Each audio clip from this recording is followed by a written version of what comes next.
My name's Shannon, DA's man.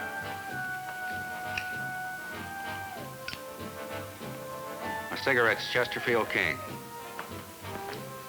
Nothing satisfies like the big, clean taste of top tobacco in Chesterfield King.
Missiles blasting off and climbing high, jet trails blazing red against the sky. Where they're testing rockets, you'll find a man stops and takes big pleasure when and where he can. Chesterfield! Join the swing to Chesterfield King. Get the taste you've been missing in the length you've learned to like. Full king size. Top tobacco for top tobacco filter action. Tops in friendly satisfaction. Chesterfield King. New choice of the men of America. Chesterfield!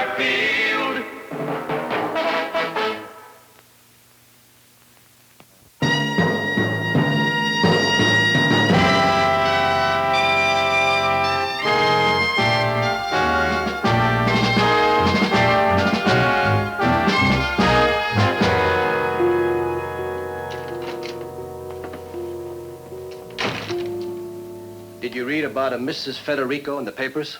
No? She was tagged for $7,000 and an expensive diamond ring by a pair of gypsies. They worked a con. Must have been a beauty. It was. They're artists at it. Know who they are? We think so. A couple named Anna and Roman Lenko. Pick 'em up. It's her word against theirs. Nothing would stick. So I find them. How do I work in? I don't have the slightest idea.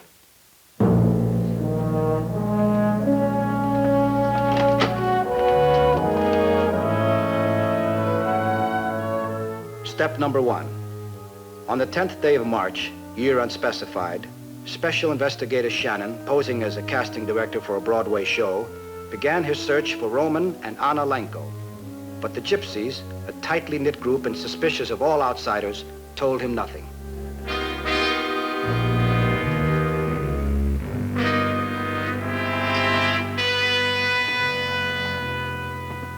Would you like some wine? Thanks. Sit down. My name is Rakhnovich. I already heard yours. What is it about gypsies that fascinates you? Tell me, Rakhnovich. Aren't you a gypsy? I am. Then why will you answer my questions? I am half gypsy, my father. They tolerate me, but I'm almost as much an outsider as you. What do the men do for a living? The men? Nothing. That takes money. Yes, and money to a gypsy man is a woman. She is the provider. You'd think they'd want better. They know no better. Their entire training is for one purpose, to be chosen by a gypsy man. How do the women provide? reading palms, consoling the lonely. If that does not satisfy them, Bajours. Bajours? What is that? What I have told you, that is my mother's blood speaking. It is very convenient for me. When I don't want to answer, it is my father's blood. Do they fight among themselves like other people? All the time.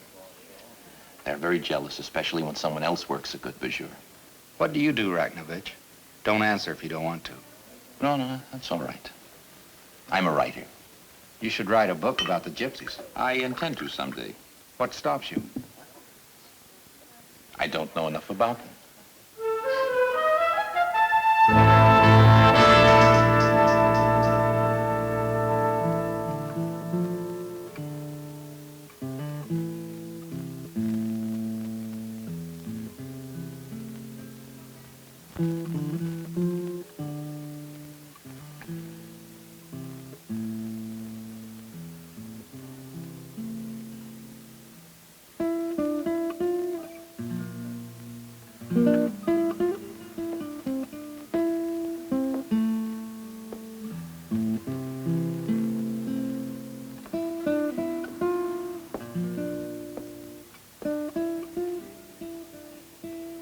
We can't stay here much longer, Roman. We need a place of our own. And the money from that Frederico woman, it is a lot.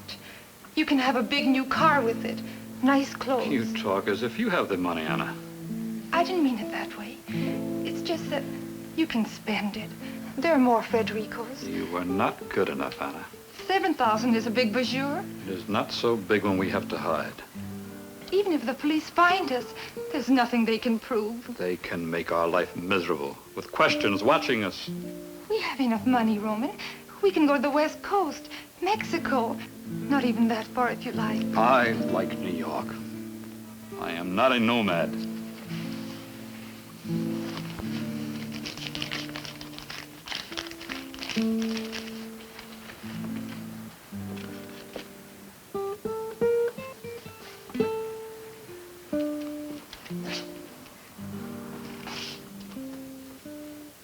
There is no other way, Van.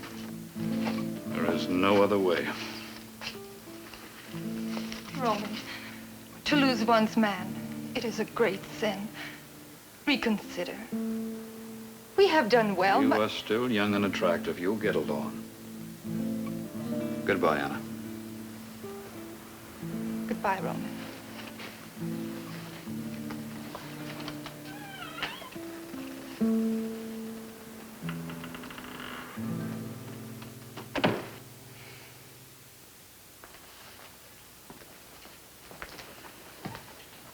It is settled, Mother. You have a new son-in-law.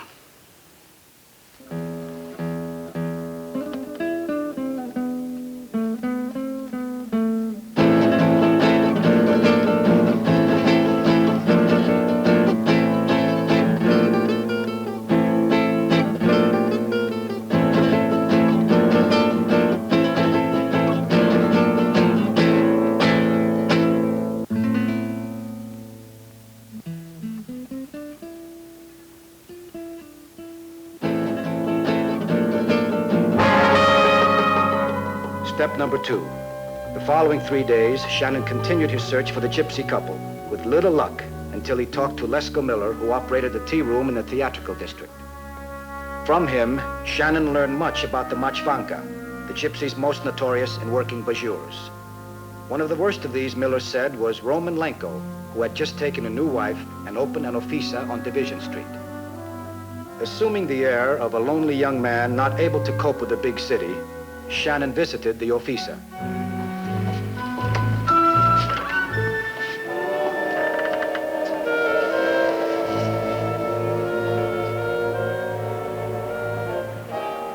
Which day is yours, mister?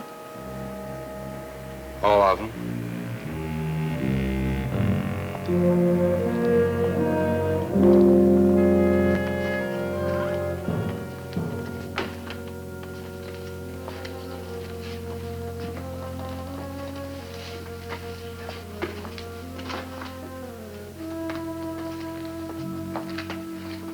But I was only looking at the window. I don't think you're from New York. No, I'm not. I'm from Memphis. That's where my home office is, too. So, you're in New York on a visit. Well, not exactly. They transferred me up here a few months ago. But I was making more than enough money down there. They wanted to give me a bigger area to cover. Sort of a promotion. What business are you in? Electronics. But it's not my job that's bothering me. Just that everything's a little different up here, hmm? It sure is. Sometimes I walk around in between all these big buildings and, well, it isn't Memphis. Don't your material rewards help? Well, Miss Luba. Luba, I'm Mr. Wells. Money's one thing and happiness is another. Would you like me to read your palm? I've never done anything like this before. What's wrong? What do you see? You've passed through some troubled times in your youth.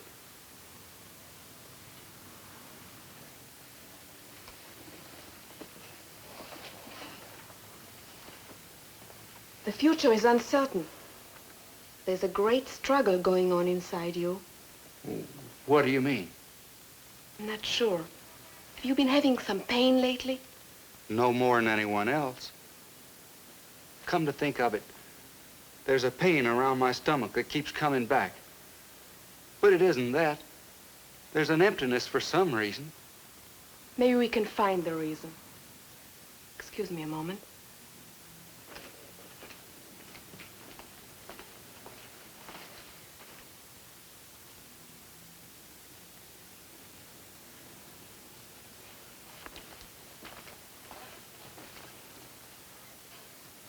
I want you to take this home with you. When you get in bed tonight, hold it in your hands. Hold it until it feels good and warm. Then wrap it in a $10 bill, and then wrap it in a handkerchief. Then tomorrow, bring it to me. But what will that tell us? I will know tomorrow.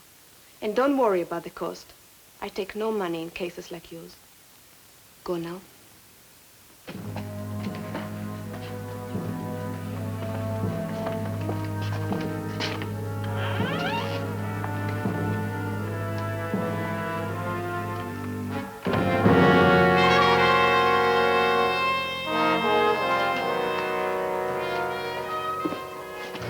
Call it off tomorrow, Luba.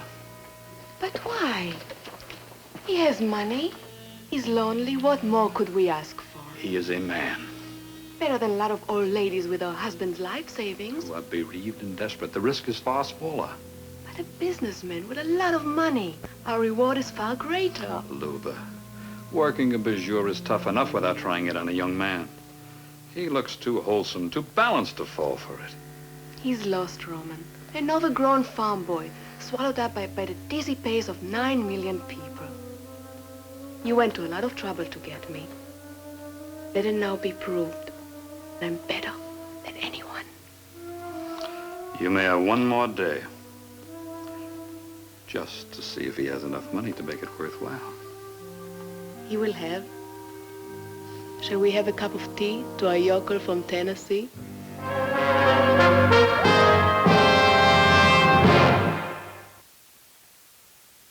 Chesterfield, concrete rising water boiling white, chained the fury of a river's might. Where they build a power dam, you'll find a man stops and takes big pleasure when and where he can.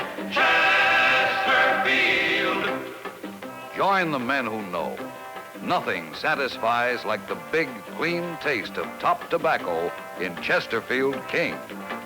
Only top tobacco, full king size, gives the big, clean taste that always satisfies. Chesterfield. The taste you've been missing in the length you've learned to like. Full king size. Top tobacco for top tobacco filter action. Tops in friendly satisfaction. Join the swing to Chesterfield King. New choice of the men of America. Chesterfield.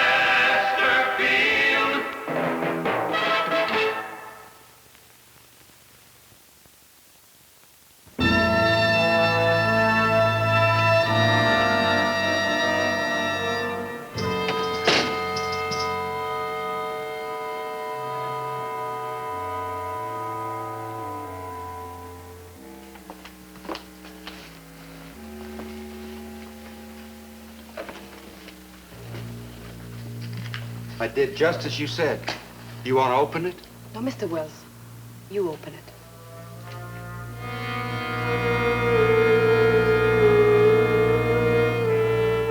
Now place the money back in your pocket. I'd just soon give it to you. No, I don't want it. Spirits will tell us if you're in need of help.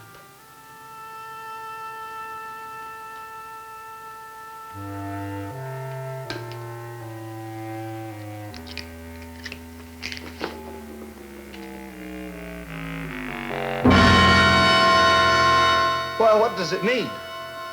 You have a curse, Mr. Wells. It's causing the pain in your stomach and your loneliness. It often has to do with money. It's no different in your case. That is why I had you wrap the egg in the $10 bill. You mean all my money? I'm afraid so. Somewhere, somehow, a sin was attached to your money. The same actual money might not be in the bank anymore. But it doesn't matter. The curse has already done its work, spreading from the sin money to the rest of your account. It's all contaminated. I'm sorry. I will remove these things. They shall be burned. You needn't worry.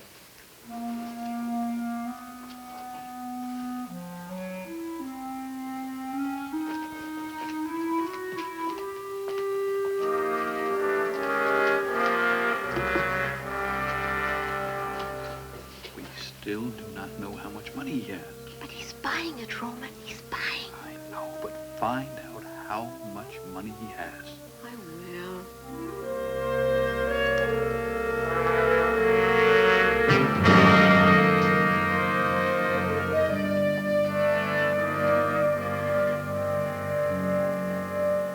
What should I do, Miss Luba? There is one way, Mr. Wells. How much money do you have in the bank? Oh, I'd say close to $10,000. Yes. Well, that will make it more difficult. But you see, now I'm involved. The spirits will expect me to destroy your curse, take it away from your money, and at the same time, take away the pain in your stomach and your loneliness. If I don't, it will reach up through your stomach to your lungs, will grasp hold of your heart, and enter your brain. Then, Mr. Wells, there's no power in the world, not even mine, which is in collaboration with the spirits, that can save you, that can return you to that blissful state you once enjoyed before the sin money entered your life.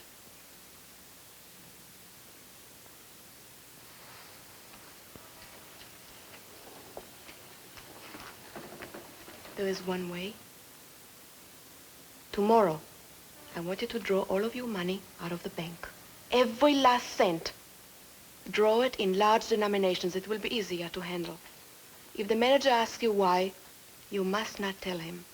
If it becomes uncomfortable for you, just say that you are investing in some real estate, that the money must be transferred to another bank immediately. But I emphasize, you must not tell him. It could break the cooperation we vitally need from the spirits. Then, I want you to buy an egg, take it home.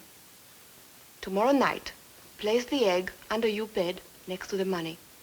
The following afternoon, bring the egg and the money to me. Let us hope that the curse has vanished. And if it hasn't? I will call on the spirits to help me and help you. But under no circumstances will I ever touch your money, Mr. Wells.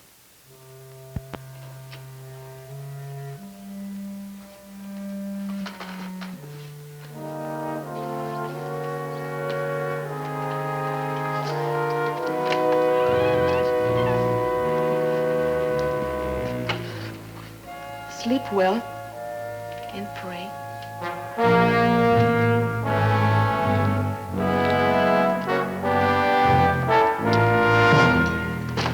Did you hear? $10,000!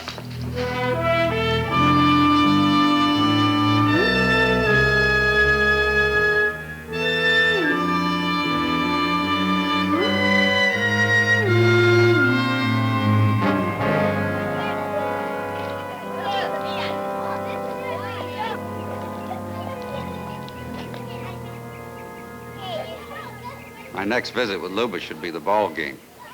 Maybe it'll go extra innings. I don't think so. Get me $10,000 and mark it. 10,000? I said keep it as low as possible. When she asked me what I had, I felt like making an impression. That's an impression, all right, in the taxpayer's pocketbook. You act like we're going to lose this game.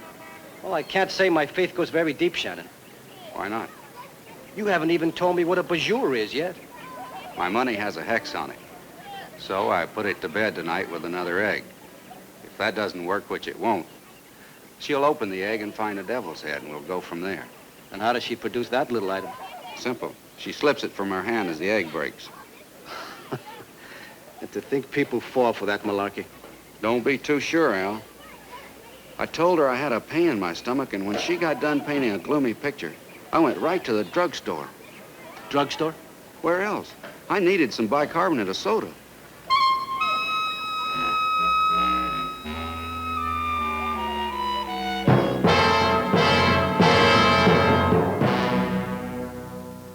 The sin attached to your money is a very grave one, Mr. Wells. Pride, maybe even blasphemy. You mean I might have to give up my money? We will see.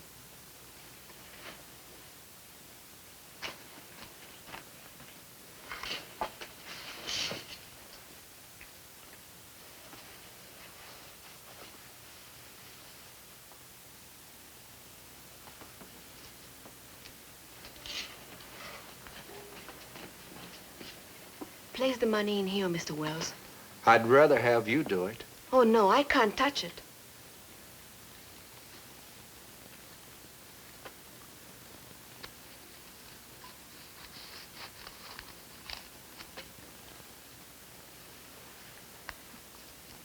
We will have to kneel on the floor for this. We? Wouldn't it be all right if I just sat here? Oh, no. You have to hold my hand until the spirits reach me.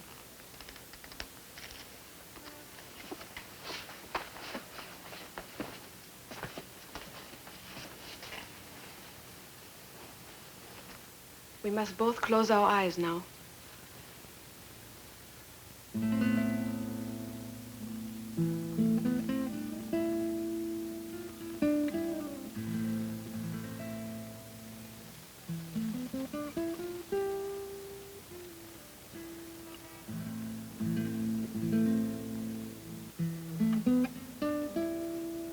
You may open your eyes now, Mr. Wells. While I talk to the spirits, beseech them to take away the curse. Ujudu spirito.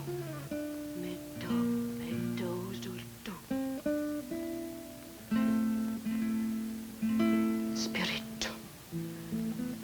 I beseech you to take the curse away with you to your world. This man has worked hard for his money. He has done no wrong. Take away the pain from his body before it grows within him and envelops him. I, Lubashetsa, beg for this.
We have been answered. You may keep your money. The curse is gone. Don't open it. It takes a while for the curse to leave. I will put it here. Don't touch it for exactly 1 week. I don't know how to thank you, Miss Luba. I'd like to show my appreciation by giving you some of this money. Don't even mention it. It is my destiny to help people get rid of their curses. That alone is my reward.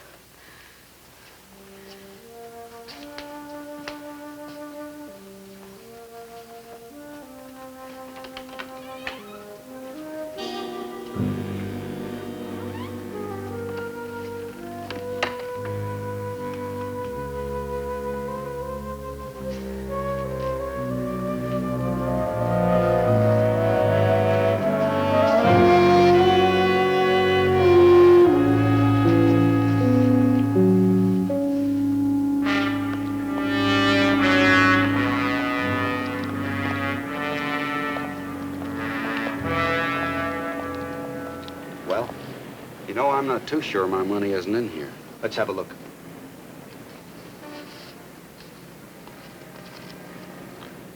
What a performance. She really ought to be in Hollywood. Sorry, Shannon. We're going to have to move in. Sorry. We have no case without you as a witness in court. And they're holding up too many people for us to wait. Now, you boys don't think I'd give up the steady job you got me. We have no choice. When you go in there, you'll see a ring around Luba's neck. 5 will get you 10. It belongs to the Frederico woman. Forget me. Build your case around that. Didn't know you loved your job so much.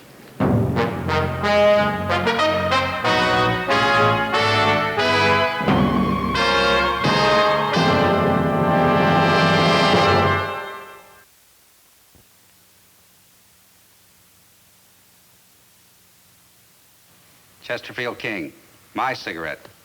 Give him a try, will you?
They said it couldn't be done.